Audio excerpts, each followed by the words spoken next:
Hello everyone and welcome back to the Final Chicane with me, Kristen Boylan.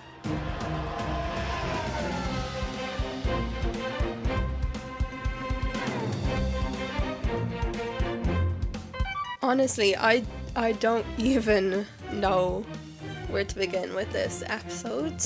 I'll warn you now, this is probably 90% about Daniel Ricciardo episode, 10% about the actual race. And yeah, that's how it's going to be. And if you don't like that, this probably isn't the episode for you. But I'm sure if you've been watching my podcast since the start or for a long time, you probably knew what this episode was going to be about. And you're probably not surprised about that. So I'm going to start with the riddle of the week. And then we'll get into today's episode.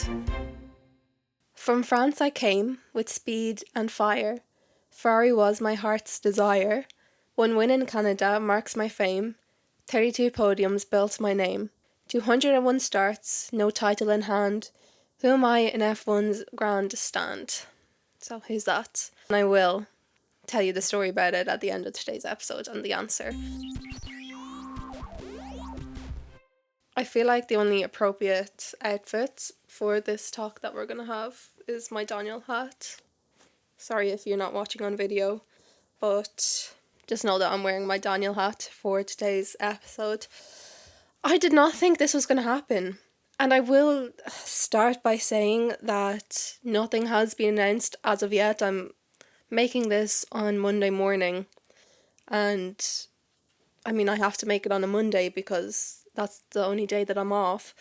But I think regardless, I think we all know the rumours. I don't even know if you can call them rumours anymore after Sunday evening.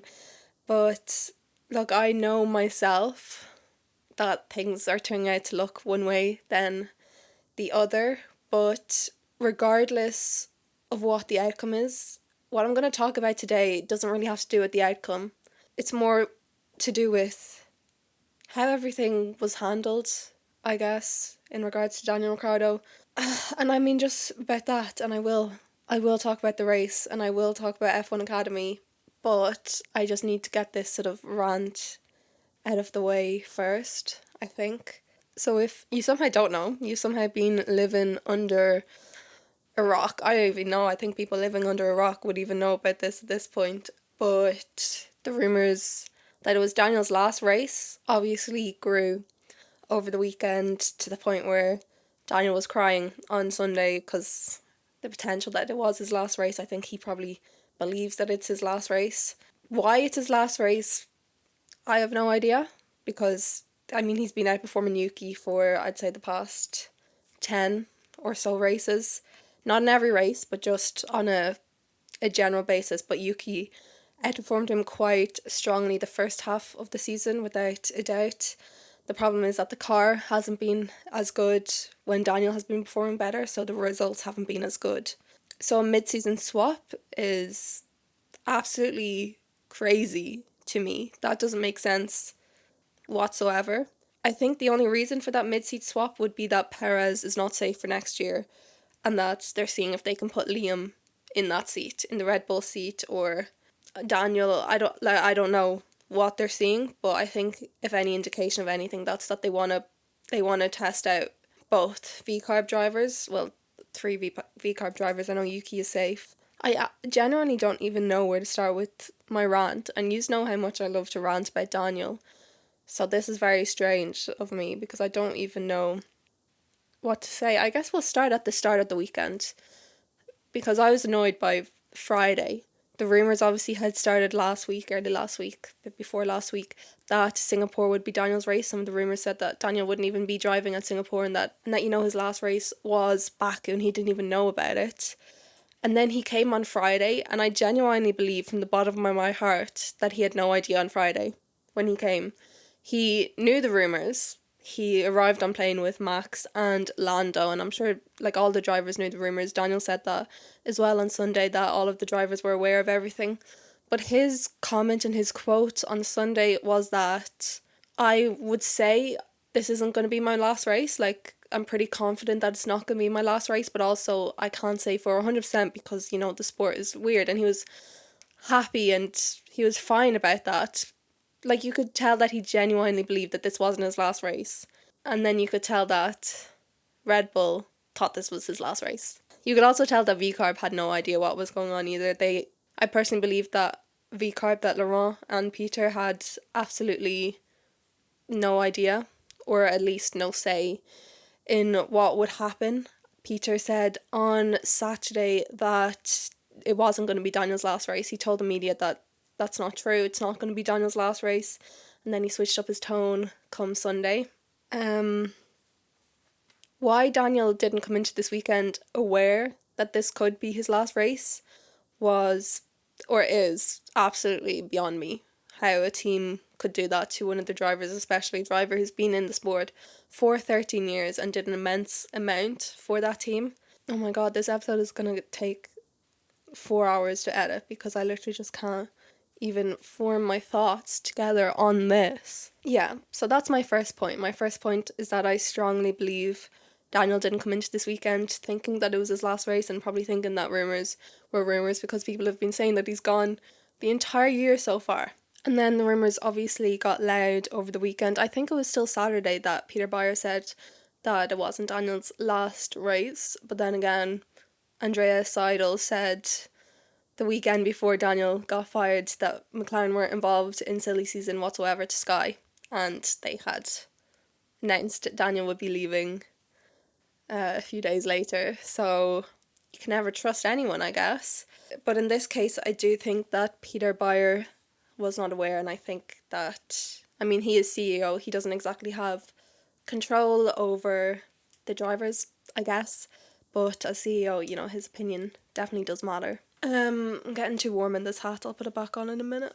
But the one thing that really bugs me is that they should have told Daniel beforehand that this could be his last race. They should have told him as soon as they knew. This wasn't a thing they decided over the weekend that there's a potential this is Daniel's last race. They've obviously been thinking Singapore might be Daniel's last race for a long time, and Daniel clearly, from his body language and from what he said, did not know that was the case. First of all, they took away the option for Daniel to have his family at what was potentially his last race.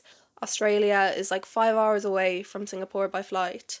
So it wouldn't have been that hard of a thing to do, to get that support system there. I mean, his girlfriend wasn't there. Most of his friends who've been there from the start weren't there. I mean, he had a few friends there and they were the people who made that guard of honour for him on Sunday walking back into the garage after media. I think Laurent was also in that guard of honour, but I think it was mainly just Daniel's friends. It wasn't like a team organised thing. So that was definitely the first problem. Not giving any inclination to Daniel that there was any truth to the rumours that he could be fired. And whether he will get fired or whether he won't, that's just not okay, in my opinion. I am all about positivity in my podcast. I try to be professional. I try to be positive about every driver, and I try to cater to all fans for my podcast, because there's so much negativity in Formula 1 and there's so much constantly putting down drivers and putting down their fans that I wanted to be a place for every fan where they could come without being worried that I'm going to just start going crazy about their driver and making everyone involved feel like crap.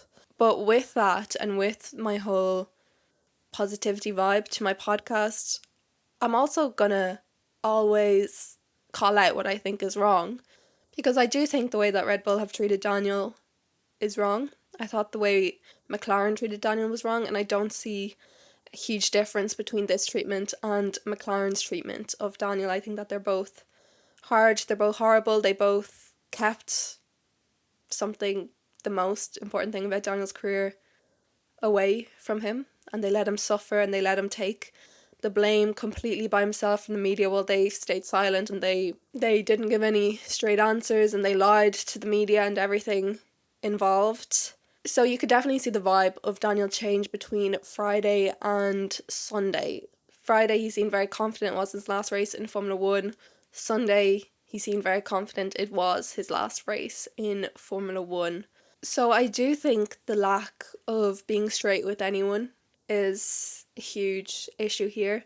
I think messing with Daniel's feelings that entire weekend is a huge, huge issue. These rumours the past while have been detrimental to my anxiety, and I literally wake up in a panic every single day for quite a while, panicked that, like, I have to panic check my phone to make sure the announcement that Daniel hasn't been fired has been announced, or that I haven't missed something. So not only is it cruel on Daniel, I think it's also cruel on his fans to not be told this is his last race weekend, if it is, and to just cause that level of anxiety. I mean, Daniel said from the start that his performance of the weekend won't change, shouldn't change anything. I don't know if that has changed since then, but at least be open and tell your driver that it could be his last race in Formula 1, instead of letting him hear that from the media and him thinking, oh, it's just a rumour, and then him finding out, actually, no, this is not just a rumour. And I hope that they tell him sooner than later. I know that the rumour is, or people are sort of assuming that announcement might come tomorrow, Tuesday, but I have no idea. They could drag this on for the whole 3 weeks, hopefully for Daniel's sake and for my sake, so I can, at least get some sleep. That's not true. Hopefully they do announce it tomorrow, whatever it is. But, so yeah, no time for a special personalised final race helmet, no time for inviting families, partners, friends to the race. His friends had no idea that it was his last race. Most insanely to me, the brand partnership manager at Cash App as in Visa Cash App, had no idea that this could be Daniel's last race, and he posted an Instagram story crying literal tears after the race, saying he has no idea if this is Daniel's last race. He wants to see Daniel in Austin. What's going on? Basically, his name is Zach Ashley, and he did delete that video since. I don't know if he got backlash from it, or maybe Cash App told him to take it down. But I'm going to get on to the sponsors' reactions if Daniel does get fired in a minute. But that is horrendous to me. The main sponsor's not even knowing if that was Daniel's last race weekend and if he's going to be dropped mid-season. That's because of how out of the blue it is. What sort of driver gets dropped mid-season when they're not underperforming anymore? He underperformed at the start of the season. You can make whatever argument you want for him not having the 2025 seats, because, yeah, you think it needs to be, a younger driver supported in that team and another, their usual program. But getting dropped mid-season, giving one driver 6 races and taking away those last 6 races from a driver who's been in the sport for 13 years, for a fan favourite driver, and a driver who's shown nothing but respect to your team for his entire career, even when he felt like he wasn't being treated fairly. Even when he left, he never spoke a bad thing about the team. He always went over and supported them, and that lack of respect is awful to me. The lack of respect shown to Daniel throughout his entire career, honestly, particularly McLaren and Red Bull. There were rumours that Daniel and Christian fell out a few months ago, or a month ago, really. The rumours came during the whole Daniel will be replacing Perez after the summer break. Apparently it was like Christian on the side of, no, we have to keep Perez's sponsors happy. This is just a rumour. We have no proof at all that Perez's sponsors has anything to do with any of this, by the way. So, I'm not even saying I believe that, but I'm just letting you know what the rumour is.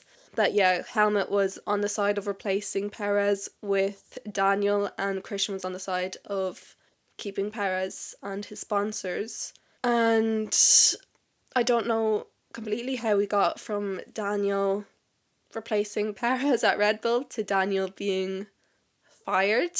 Neither is the best situation, because obviously either way you're losing one of the great drivers, Perez or Daniel. Daniel deserves more respect for what he gave to the sport and to Red Bull than he is getting from them, and I think that's very, very sad for Daniel. It feels sort of strange talking about this when it's not even confirmed, but I feel like Daniel crying in his post-race interview yesterday, and everything that he said, and him saying that he didn't get his fairy tale ending and everything like that, obviously points to the fact that that was his last race, but I don't think he knew that was his last race even after. I think that was still just him being emotional because of the rumours and stuff. I strongly believe that Daniel, at the end of the race, was not sure if it was his last race. But obviously he's going to believe the media, because the media have been right about so many things before in relation to him, because the teams just seem to like keeping stuff from him.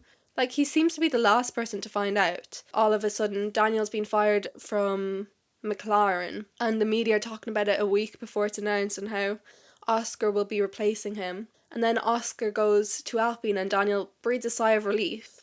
And then Oscar confirms he's not actually going to Alpine, and Daniel probably dies a little inside, only to find out that Oscar was actually signed to McLaren back in July, the Silverstone weekend. And now we are towards the end of August, and he's just been fired a month later without being told. He has trust issues, absolutely, with the media. So I wasn't expecting Daniel to keep his seat for 2025 at VCarb.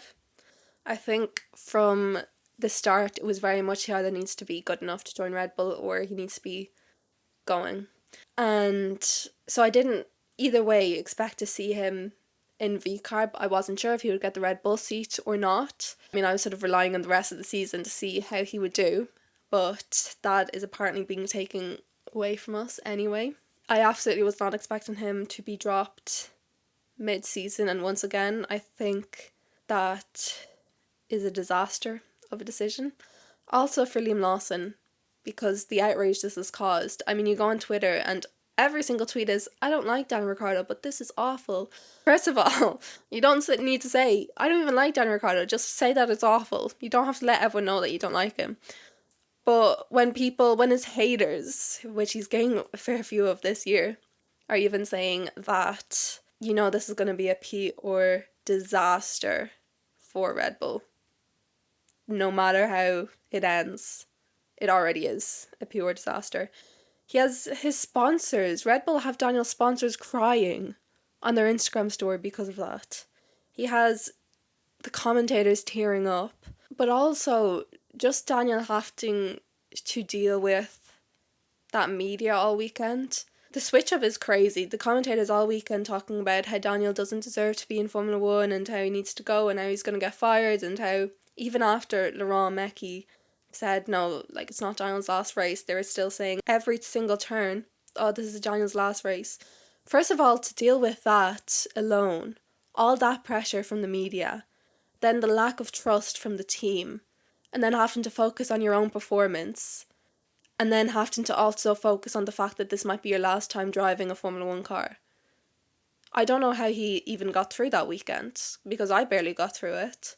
I feel strongly about Daniel, and I always have, because he was the first driver that I supported in Formula 1. He was the one that sort of gripped me into the sport. I guess the first time I ever witnessed a Formula 1 driver, even on TV, was actually because I was obsessed with Little Mix, the girl group Little Mix, and Little Mix were performing at a Silverstone show, and I didn't watch Formula 1 at this point. I didn't know anything about Formula 1 at this point. You know, my dad and mom know about it, and my granny used to watch it, but I didn't know a thing. And Max and Daniel were doing an interview or something, and I remember, I think Daniel was asked who Max's favourite artist was, and Daniel joked Little Mix. And I don't know, I just decided then that he was like my favourite sports person, because like I was obsessed with Little Mix. I still would be if they were, I mean I still am, but they're not a group anymore. So that, I don't know if I've ever mentioned my first experience with Formula 1, but my first experience with Formula 1 was 2016, I actually don't know, because Little Mix were performing at the Silverstone festival thing, and I watched that race, and I have a very, very special place in my heart for Daniel. I root for him quite a lot. I sewed that hat. He was the first driver that I met. I mean, he signed this hat that I'm wearing at my first Grand Prix as well in Silverstone. And I just feel like he's a very inspirational man, I think. I don't have a lot of male sport icons, because it can be harder to relate sometimes, but to Daniel I can relate because I saw a lot of similarities between him and myself, like personality wise, and I mean the side of personality that you wouldn't really notice. because Daniel's obviously funny and out there and I'm not, but Daniel is also incredibly shy. He's anxious. He cares too much about other people and he's quite sensitive. And I am incredibly sensitive as well to people's feelings. And so those similarities, I saw quite a lot of myself in Daniel in those ways. And then the parts of me, like I wish, I was more outgoing and I was more... I mean, I don't think Daniel is that confident. I think that's just a front that he puts up. But even to be able to put up that front is hard. So he definitely inspired me to just take things a bit more easily, not take things so serious, and just make sure that whatever you're doing in life, just to have fun with it. And obviously, since I started watching Formula 1, Daniel has been in it. Even when he broke his hand, I mean, even when he got fired and he wasn't racing for the start of 2023, that was tough to watch, Formula 1 without Daniel in it.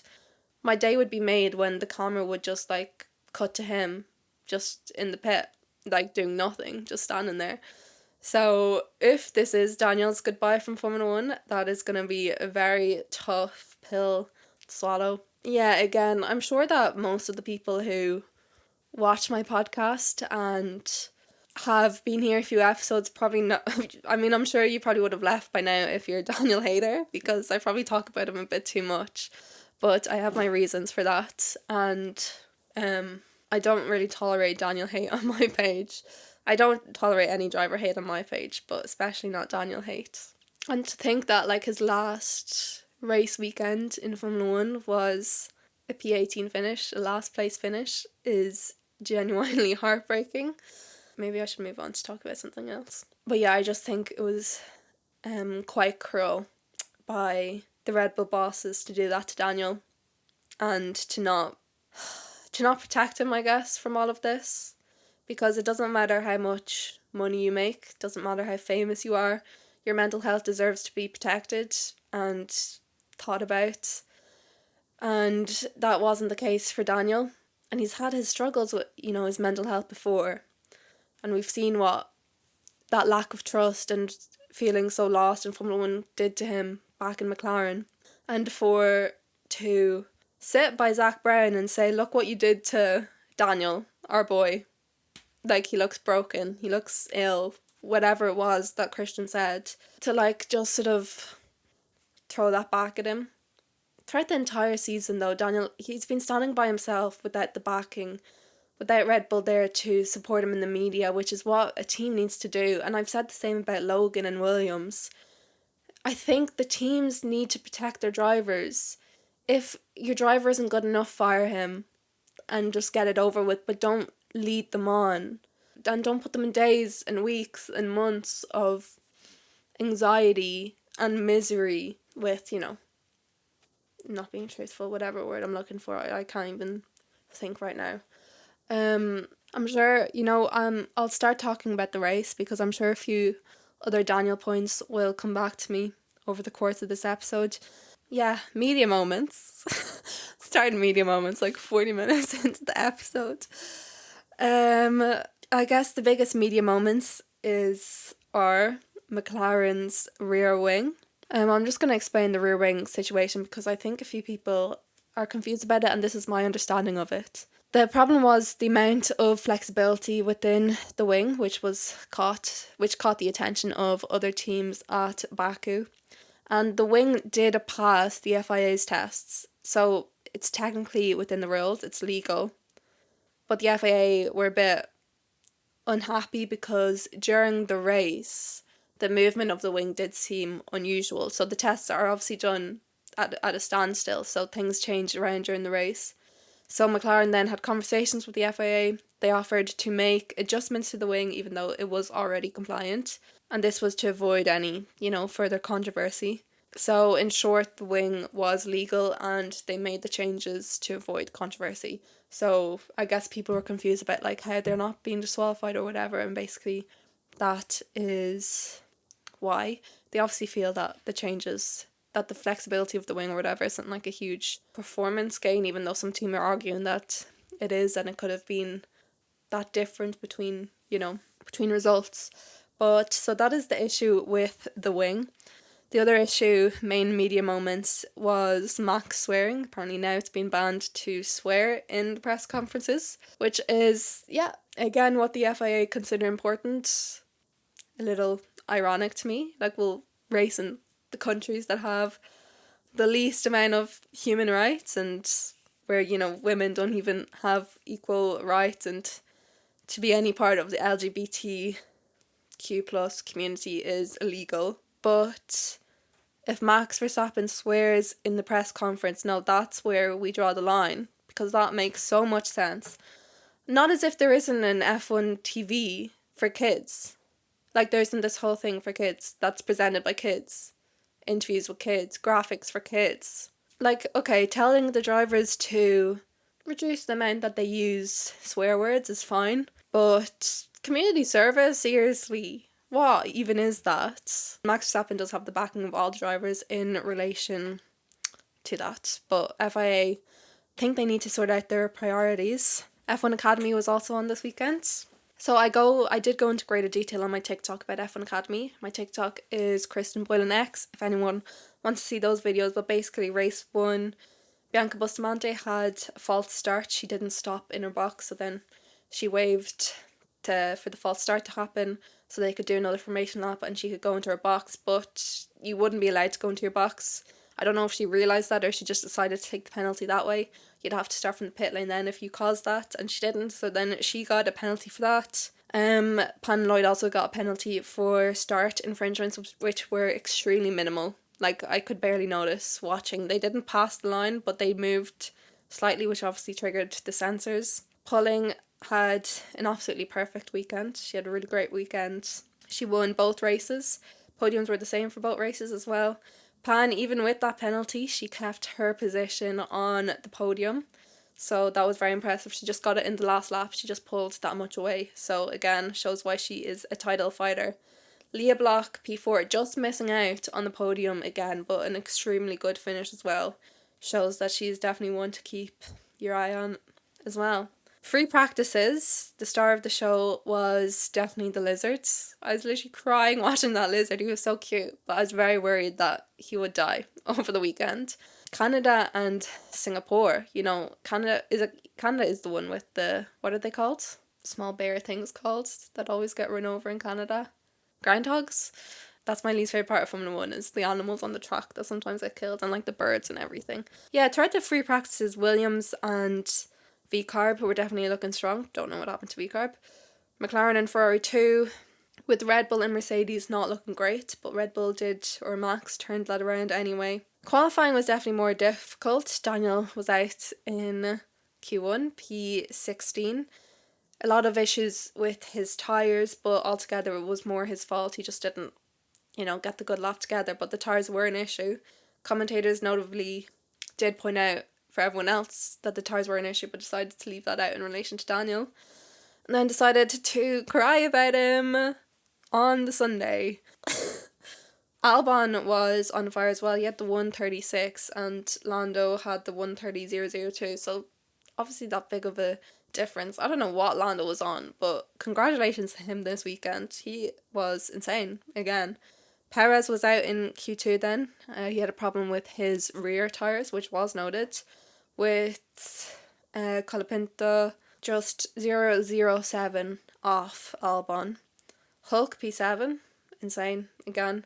Magnussen out, Yuki P9, again, Yuki definitely carrying the team this weekend. And yeah, it was that definitely from that moment that you could see Daniel sort of just knew it was probably his last race. He said that he won't say what he wants to say because he'll get community service, just like Max. Obviously, Q3, obviously Carlos crashed and he had a very strong race. He was doing very well in the race as well anyway, so it would have been interesting to see how he would do if he didn't have that crash. And Charles also got his lap time deleted, so they didn't set lap times in Q3. Just to top off Daniel's weekend, he started on softs. What? Like, seriously, I saw that and I was like, nah. They want him to cry at this point. Daniel and Lewis both started on softs. They're the only two on the grid to start on softs. Using softs at all wasn't any of the best strategies. Mediums to hards, hards to mediums, softs not really in there at all. Daniel used 3 pairs of softs in the race. Lando finally had that good start. He had a fantastic start, actually. It wasn't even good. He had a perfect start and he kept the lead of the race and ultimately went to win it. And then Colin Pinto, he made 4 places at the start and he had the dive bomb that Alex wasn't too happy about, but I thought that was like one of the best moves of the season. It was a little messy. The car was looking a bit shaky, but the bravery that took, I do agree that we can't lose Franco. Yeah, and I'm excited that this will also push Alex so we can see more of Alex's potential, because for the first time in a while, Alex has had a teammate that's really putting pressure on him and that's almost outperforming him at sometimes, even though Franco's only been here a bit. So I am very interested to see how Alex responds. I think he should be fine. And then the back of the field sort of started on hards. Then, because Daniel didn't go through enough that weekend, he had a brake issue with some sort of debris and he was forced to box on lap 10 on the softs. So he didn't make up any positions at the start and then he boxed a lap 10. Automatically meaning that he would need another pit stop at some point if there wasn't a safety car. They were obviously hoping for a safety car because then they put on mediums on Daniel. They put on mediums so his tyres would be ruined faster. Also, softs were the tyres he was struggling on. They're the only tyres that he couldn't set one of the fastest times on that weekend. So I don't know. And then Alex boxed to cover Daniel, so I'm sure Williams weren't too happy about Daniel's early box because that meant that they had to change Alex's strategy too. Alex did DNF though in the end, so it didn't really matter.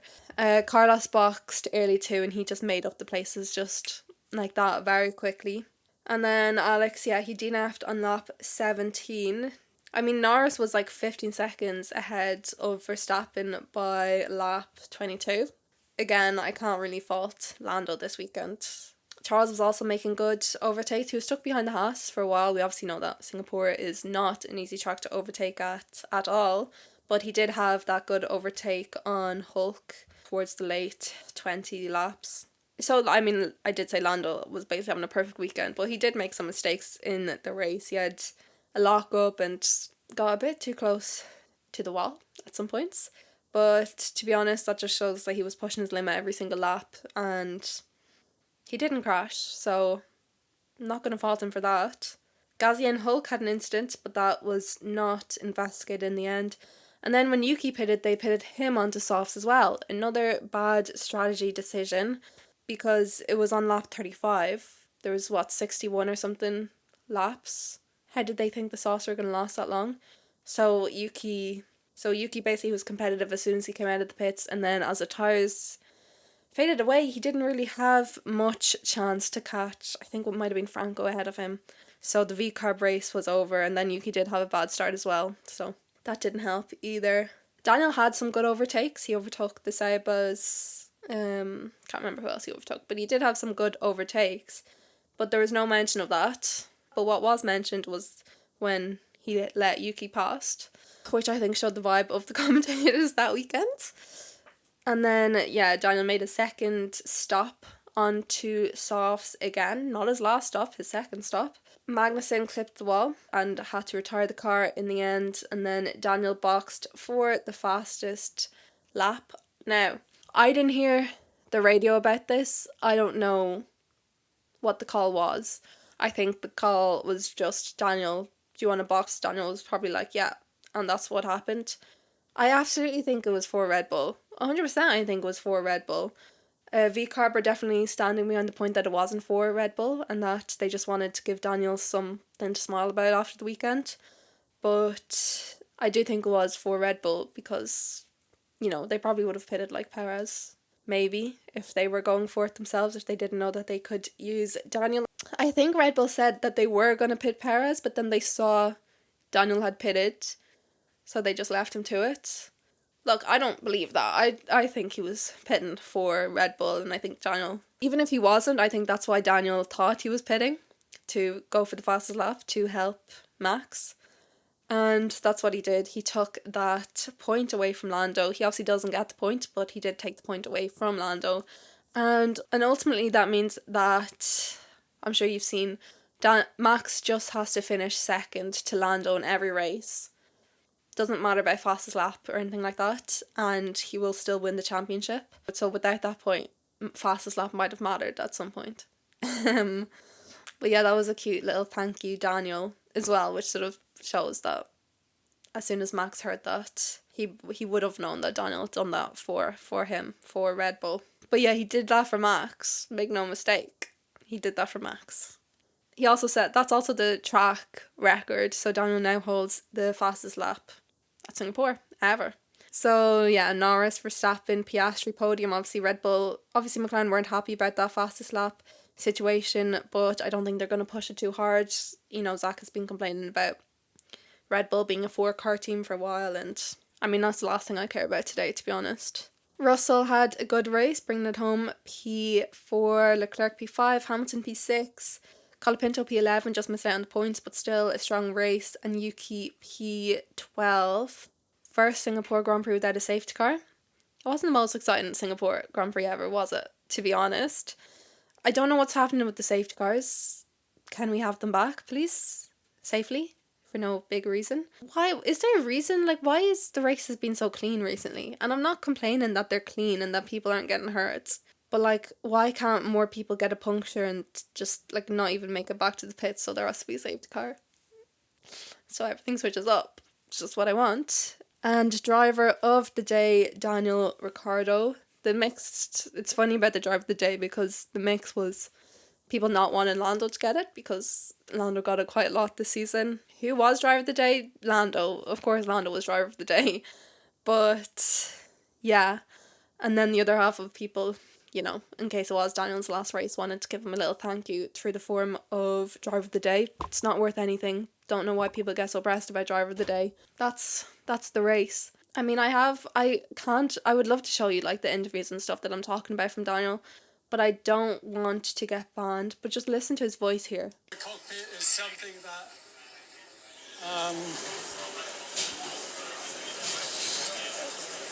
I got very, very used to for many years, and yeah, just wanted to savor the moment. All right. Well, I hope you see. You don't have to be a Daniel fan to feel that deeply, how upsetting that is for him. Daniel had "not without a fight" written on the back of his helmet. The one thing I have noticed, though, is that no one switches up over a driver more than the media switches up over Daniel. Like, do you love him or hate him? I don't know. You just want him gone, then you just cry when he's gone. He's not gone yet, but a lot of nice moments between Max and Daniel as well. Max was really the only driver I've seen anyway that was asked about Daniel leaving, and Daniel said that if Max does end up winning by a point, he wants a nice Christmas present, which Max said not to worry, Daniel will obviously get. Put my hat back on. Planet F1 are living in delusion in a good way because they're like hope, I guess, or maybe just a suggestion from them was that Ricciardo sits out the next 3 races and then works on the Red Bull simulator before stepping into Perez's car for the final 3 races, because by then they'll know if the Constructors' Championship is gone or whatever, and yeah, if it doesn't work out, Daniel walks away from the sport. If it does work out, Red Bull have known that they've gave him the chance, and you know, we'll keep Perez or Liam, and it will be more reassuring for Perez as well to know that for next year, to know that he would have deserved that. So I think that would be a good idea, to be honest. Give Liam 3 races. No, give Liam the rest of the season and put Daniel in the Red Bull for the second half of the next races. Obviously, I want to see Daniel in every race, and obviously that would be putting a lot of immense pressure on Perez, and it would be nice for Perez not to finish the race. They would be in the exact same situation as Daniel fans right now, so I wouldn't wish that on Perez. But whatever it is, and whatever happens next week, I think Daniel just deserved to be treated better. The big switch around was Saturday, when Daniel was told basically that Helmut said something about him having to finish on the podium, because Daniel joked about finishing on the podium and the talk would be different. And Daniel's answer to that, which I don't completely understand, was you can't just go from one race to another. Like, that's not okay, but I did think today was going to be okay. Yeah, no, I'll say no more. So I think that was when it hit him that Red Bull were going to dump him. Also, another issue with not telling a driver it's their last race, like up front, is that he didn't get to do any driver helmet swaps. He better show up at Abu Dhabi if this is his last race, just to do some helmet swaps and go out to dinner with everyone. But on a brighter sports note, my cousin actually came third in Ireland in Irish dancing yesterday, and we're very proud of her. And my other cousin, Sarah, it was her birthday on Saturday, so happy birthday, Sarah. And then my youngest cousin is just iconic, so Jess is just iconic. But yeah, also if you're a Daniel fan, I would recommend you don't go on TikTok and watch edits of him and his career to Taylor Swift songs, especially not LOML, Love of My Life or Loss of My Life. Riddle of the week, sorry. This episode right now, I'll tell you, is 1 hour, 7 minutes long, and I know it's not going to be that long, like how you can see it, because there's so many moments of this episode I've had to stop to just like think and to compose myself because I don't want to leave you in silence for like too long. This editing, like I said, it's going to take me like 4 hours. But let's do riddle of the week. So the answer for riddle of the week this week was Jean Alesi. So Jean Alesi, born Giovanni Alesi in 1964 in France. He's a retired French-Italian Formula 1 driver, hence his name. He had a very passionate and aggressive driving style, and his career spanned 13 seasons from 1989 to 2001. He's not a world champion, but he was a fan favourite. He began his rise in motorsport by winning the International Formula 3000 Championship in 1989, and that same year he made his F1 debut with Tyrrell at his home race, the French Grand Prix. His strong performance earned him a full-time seat in 1990, and he finished on the podium twice and caught the attention of some of the top teams. In 1991, he fulfilled his dream of becoming a Ferrari driver, so he joined Ferrari. But Ferrari at that time was not competitive enough, and he struggled with reliability issues. He earned a few podiums and his one win at the 1995 Canadian Grand Prix, his only win. So after 5 seasons with Ferrari, he moved to Benetton in 1996 along with Gerhard Berger. He didn't win any other victories, and he was plagued with a bit of bad luck and missed opportunities. He had stints with Seba, Prost and Jordan followed. But yeah, his career slowly came to an end because he was just with underperforming cars. He competed in 202 Grand Prix, 32 podium finishes, 2 pole positions and 4 fastest laps. So his career, he's definitely one of unfilled potential and still was regarded as one of the fastest drivers of his generation without actually winning a title. Post-retirement, he remains involved in motorsport. He participated in events like the 24 Hours Le Mans and acted as an ambassador for Ferrari. So yeah, that is Jean Alesi. Okay, I guess we've reached the end of today's episode. I hope this isn't my last podcast episode race review where Daniel is in Formula 1. But we'll get through this together, Daniel fans. And we have a month break process. I feel like I'm being so dramatic, but I'm not. And I don't care if you think I'm being dramatic over this, because just stop watching then. If you're a Daniel fan and you don't care that he's going, don't comment, who cares? Just stop watching. Because who cares about your opinion? Because I care about mine.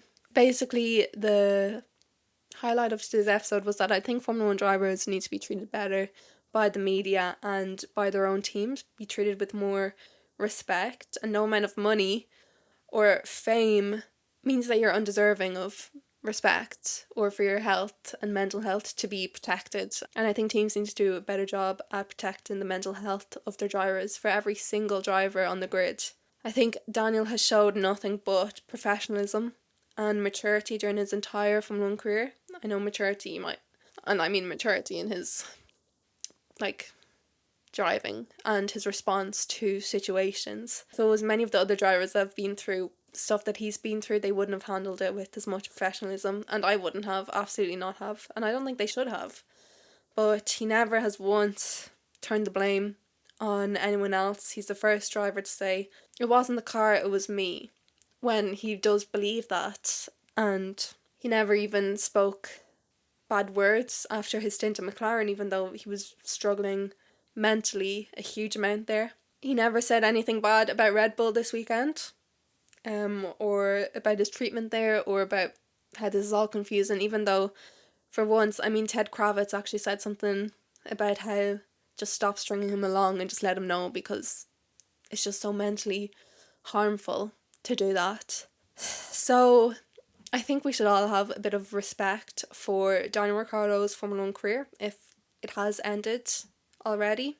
I personally won't be at peace until an announcement is made, so if they could do that so I can actually get a good night's sleep, that would be great. Thank you, Daniel, for everything.